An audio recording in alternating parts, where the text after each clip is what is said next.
At si Papa sa General, hindi makaihi na naman eh. Hindi kayo makaihi? Ha? Hindi makaihi.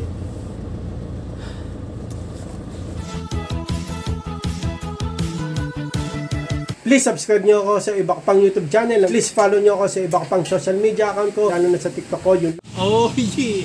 What's up? Kumusta mga karibid? Gusto nyo here. Ang may pinakamalakas na pet sa buong Kalawakan. At yun na nga mga karibid. Si Papa dadali namin sa General Hospital.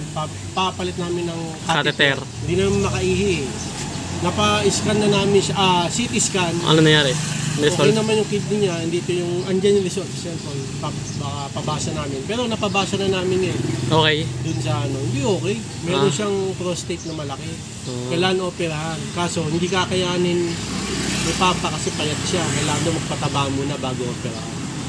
Okay, yan. Dadali natin ngayon si Papa sa General Hospital. Papapalit catheter.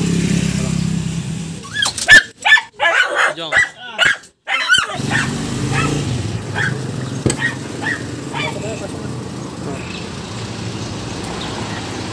Ba, General pala. Emergency.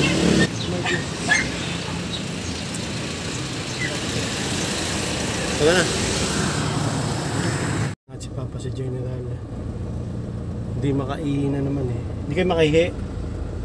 Ha? Hindi makaihi. Pabasa na rin natin result dun sa CT scan ni Papa. Pero napabasa na namin eh dun sa pamangking ko kasi may anong doktor yun pinabasa, kailangan daw operahan, may prostate malaki yun, tapos hindi niya kakayanan yung operation, kailangan pataba muna si Papa. Palitan na natin catheter si Papa. Yung prostate ni Papa pero malaki kaya hindi siya makaihi. Pero kailangan na operahan si Papa kaso hindi niya kakayanan ni Papa kasi payat si Papa. Kailangan patabayin muna si Papa bago operahan sa prostate. Malaki prostate ni Papa kaya hindi siya makaihi. Ayun, palit catheter. Gantay kami. Ano mga kalibila, yung emergency, sabay emergency. Ayun. Okay, uwi na kami, no? Napapalitan na namin ng catheter si Papa. Ayun, guminawa ni pakiramdam ni Papa, no? Pero talagang kailangan ng opera ni Papa. Malaki yung nakitang prostate sa CT scan niyan. Kaso hindi niya kakayanin yung operation. Kasi nga si Papa payat. Kailangan magpataba muna, no? Tsaka yun. Kaya hindi pa namin mapapa-opera si Papa. Pansamantala na papalitan namin yung catheter every 2 weeks. Diyan pala kami nagpunta, no, sa may emergency dito sa may General para papalitan ng catheter si Papa. Okay, uwi na kami. Lakas ang ulan.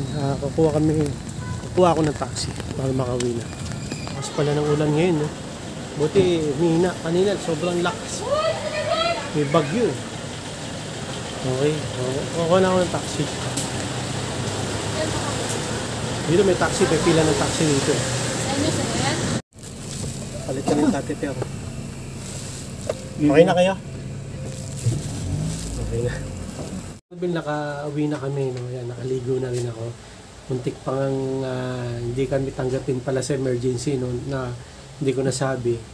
Sabi kasi ng doktora doon, OPD raw, outpatient. Sa emergency daw yung mga naghihingalo, ganun. Or may nireklamo, ganyan. Tsaka talagang emergency na. Eh si Papa naman kasi emergency na rin yun eh. Kasi nga hindi na siya makaihi. Tapos sumasakit na yung binti niya, no? Emergency na rin, no, kung tutusin.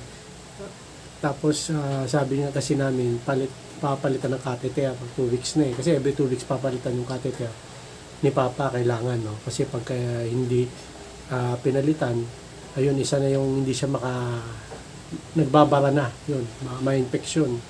Yun nga, hindi siya nakaihi kagabi, hindi na makaihi. Kaya dinala namin sa emergency. Sabi daw ng doktora doon sa OPD raw, outpatient. Hindi raw sa emergency. Emergency na nga yun eh. Kasi hindi na nga makaihi si Papa. Next time daw sa OPD, outpatient. Maraming tao doon eh. No, tsaka si Papa senior eh. No? Senior, 78 years old. Tapos yun nga, di na makaihi. Emergency na talaga yun, di ba? Yun.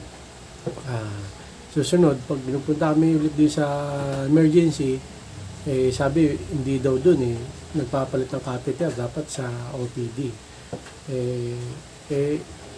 Emergency na nga yung ganun yung hindi na siya si Papa, kaya dapat bigyan ng consideration. Kasi si Papa senior si OPD kasi mga kalibig, pwede naman doon, punta kami. Kaso, napakatagal, no? Tagal, mag-aantay kami. Si Papa senior na, siyempre, hindi naman maano siya, kumbaga, mahirapan siya mag-antay. Siyempre, senior na tapos may sakit, mga 78 years old, hindi naman siya ganun ka-healthy, but siya na kung normal siya, kunyari, kagaya ko, ganyan, pwedeng sa OPD si Papa senior na yun kaya dapat na yun, may consideration na para sa emergency magpapalit ng catheter, no? Kasi sa OPD, no, mga review, ang tagal doon. Pagdating namin doon, kami ni Mama papacheck up, halos umabot kami ilang oras, no, 5 hours.